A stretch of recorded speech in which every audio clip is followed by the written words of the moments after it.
E aí, boa noite, pessoal. Hoje o nosso grupo aqui composto por eu, Juliano, Fernando, Gustavo e o Vitor vamos apresentar sobre Angular. Começando então com a história do Angular.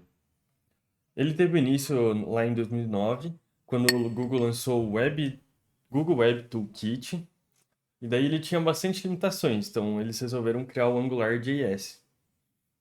Isso aí foi feito pelo Misko Harvey, um engenheiro do Google, com o objetivo de facilitar o desenvolvimento de aplicações web dinâmicas. Cadê minha câmera? Nice. AngularJS foi uma mudança revolucionária na forma como as aplicações web eram desenvolvidas na época. Daí, em 2010, ele frequentemente também ele era chamado de Angular 1. Ele foi oficialmente lançado em 2010, né? Ele introduziu uma abordagem declarativa para a construção de interface de usuário, estendeu o HTML com diretivas personalizadas. Sua característica mais marcante foi o data binding bidirecional. Permitia que as alterações nos dados do aplicativo fossem refletidas automaticamente na interface do usuário e vice-versa. É como se mudasse na tela e automaticamente lá no back mudasse também. O back, nesse caso aqui, seria um controller, eu acho.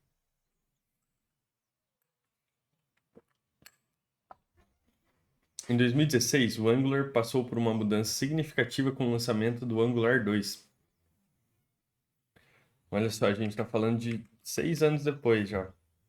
Nessa versão, ele representou uma reescrita completa da estrutura, focando em TypeScript, uma linguagem de programação tipada e adotando uma abordagem mais modular e escalável. Angular 2 introduziu componentes como a unidade fundamental de construção de aplicativos e trouxe o conceito de observables para lidar com fluxo de dados assíncronos. Uma grande mudança na nomenclatura ocorreu com o lançamento do Angular 2. Inicialmente ele foi chamado de Angular 2, mas para evitar confusão com a versão anterior, que o nome era AngularJS, a equipe decidiu renomeá-lo simplesmente como Angular. Então, quando alguém se refere à antiga é AngularJS e a nova é Angular, sozinho. Essa mudança permitiu que o Angular crescesse e evoluísse de forma independente, sem se confundir com seu predecessor.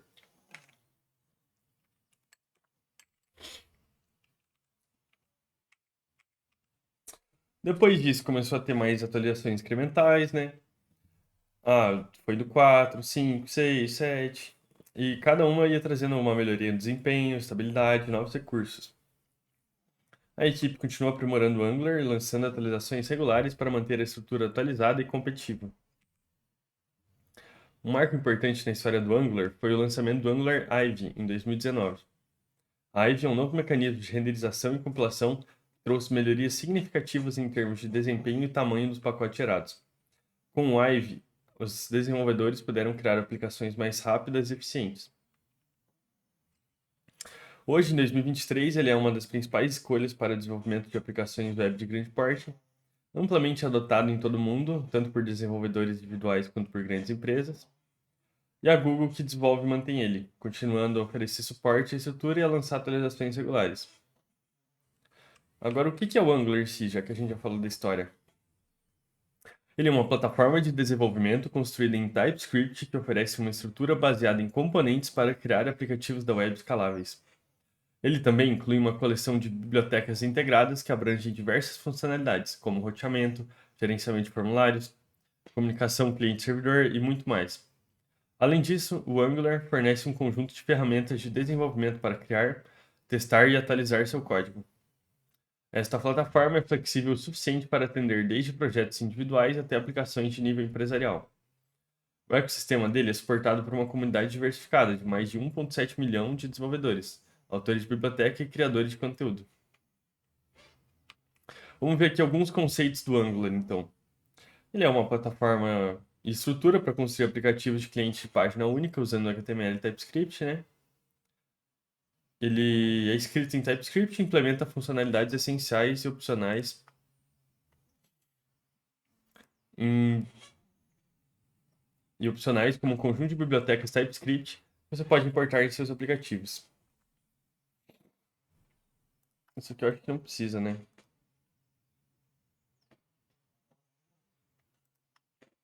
É isso aqui, eu vou apagar. Vamos lá. Componentes definem as visualizações, que são conjuntos de elementos de tela que o Angular pode escolher e modificar de acordo com a lógica do programa e os dados. Serviços fornecem funcionalidades específicas que não estão diretamente relacionadas às views. Serviços podem ser injetados em componentes como dependências, tornando seu código modular, reutilizável e eficiente. Módulos são agrupamentos de componentes, diretivas, pipes e serviços relacionados a um domínio de aplicativo. Fluxo de trabalho ou conjunto de capacidades. Organizar seu código em módulos funcionais ajuda na gestão e desenvolvimento de aplicativos complexos e na criação de código reutilizável. Templates combinam HTML com marcações do Angular que podem modificar os elementos HTML antes de serem exibidos. Diretivas de template fornecem lógica de programa e marcações de ligação, onde conectam seus dados de aplicativo ao DOM. Injeção de dependência permite que você mantenha suas classes de componentes enxutas e eficientes. As classes de serviço podem ser injetadas em componentes como dependências, evitando que os componentes executem tarefas como busca de dados do servidor ou validação de entrada do usuário diretamente. Roteamento. O router fornece um serviço para definir um caminho de navegação entre os diferentes estados do aplicativo e hierarquias de visualizações. Ele permite que seu aplicativo navegue entre páginas de forma semelhante à navegação no navegador da web tradicional.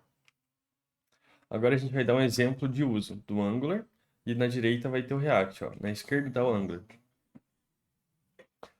Assim que se instala, você cria um projeto com esses comandos aqui.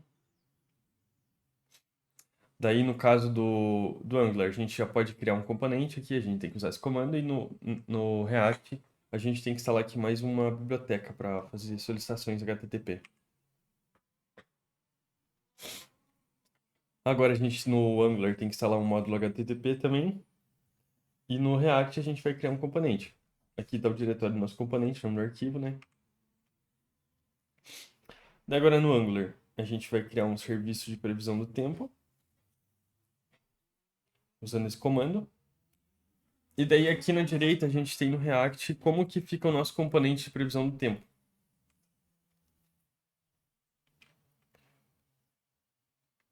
Agora no Angular, aqui está o nosso componente, né? Que vai fazer o request. E no React a gente está mostrando ali como que usa o componente na aplicação. Agora na esquerda, a gente está consumindo os dados do componente ali do Angular. Na direita, no React, a gente está mostrando ali nosso componente de previsão do tempo. Daqui na esquerda tem o Angular mostrando como que mostra esses dados na tela. E na direita tem o comando para iniciar ali o nosso React para poder ver no localhost.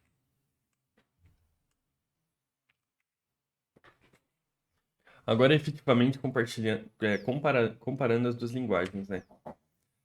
O Angular ele é em TypeScript e o React ele é normalmente usado com JavaScript, só que você também pode usar TypeScript. Chega até a ser um ponto semelhante nos dois, eles terem TypeScript, tá? Agora, como que é a abordagem dos componentes nos dois? No Angular, a gente faz uma abordagem orientada a componentes, onde você cria componentes reutilizáveis para compor a interface do usuário. E no React também. Você cria componentes independentes que geram uma árvore de componentes. A renderização, como que a renderização é feita nos dois? No Angular, ele usa uma renderização no lado do servidor, que é o SSR. Renderiza antes de enviar para o cliente, né? Isso otimiza muito o SEO. SEO. E no React, ele é tradicionalmente renderizado no lado dos clientes, só que você também pode usar a biblioteca Next.js para renderizar no lado do servidor. As bibliotecas de terceiros. O Angular ele já tem muitos recursos por padrão, só que ele também tem bastante bibliotecas. O React ele já é mais flexível e modular, e tem mais bibliotecas de terceiro para roteamento, gerenciamento de estado, etc. Então, assim, comparando mais informalmente, é como se o Angular já viesse tipo, tudo dentro dele, e no React você tivesse que importar as bibliotecas. Comparação básica, tá? Mas no Angular você também pode importar a biblioteca. Como que é o gerenciamento de estado? No Angular tem seu próprio sistema de gerenciamento de estado, que é o RxJS, uma estrutura de gerenciamento de estado com o módulo NGRX. Já no React, ele tem uma abordagem de gerenciamento de estado baseada em componentes, só que daí os desenvolvedores optam por bibliotecas externas, como Redux. Comunidade e ecossistema. O Angular tem uma grande comunidade, é mantido pela Google, ecossistema robusto, muitas ferramentas e bibliotecas disponíveis. O React também tem uma grande comunidade ativa e é mantido pelo Facebook. Tem uma vasta gama de bibliotecas e ferramentas disponíveis. A curva de aprendizado do Angular é mais íngreme, porque ele é um pouquinho mais complexo, por causa das suas características de abordagem, por vir com mais coisas por padrão. E o React ele é tipo, um pouquinho mais fácil de começar e aprender, especialmente para quem já usa JavaScript direto. O Angular, ele geralmente tem uma biblioteca um pouquinho maior, por padrão, e o React tem uma biblioteca um pouco menor. Integração. Eles têm integração com muitas outras tecnologias, os dois, né? No caso do Angular, TypeScript, RxJS, Angular CLI e o React também tem um monte de outras bibliotecas e ferramentas. Conclusão, então. A história do Angular é uma narrativa de constante evolução, desde seu surgimento com AngularJS até se transformar em uma estrutura de desenvolvimento web poderosa e globalmente reconhecida. As atualizações e melhorias frequentes demonstram o compromisso da Google em proporcionar ferramentas de qualidade para desenvolvedores web. O Angular é uma plataforma robusta para o desenvolvimento de aplicativos web, oferecendo uma estrutura flexível e abrangente para criar aplicações modernas e escaláveis. Compreender os princípios fundamentais do Angular é essencial para construir aplicativos eficazes e mantê-los organizados. E à medida que aprofunda seu conhecimento, pode explorar ainda mais recursos e técnicas disponíveis nele, né, para aprimorar suas habilidades. E por fim, né, a escolha entre Angular e React depende das necessidades específicas do seu projeto, da experiência da equipe e das preferências pessoais. As duas têm pontos fortes e são amplamente utilizadas na indústria do desenvolvimento web hoje em dia. Então, você tem que considerar ali os requisitos do seu projeto e as habilidades da equipe ao fazer essa escolha. Aqui a gente tem nossas referências. Essa foi a apresentação. Obrigado.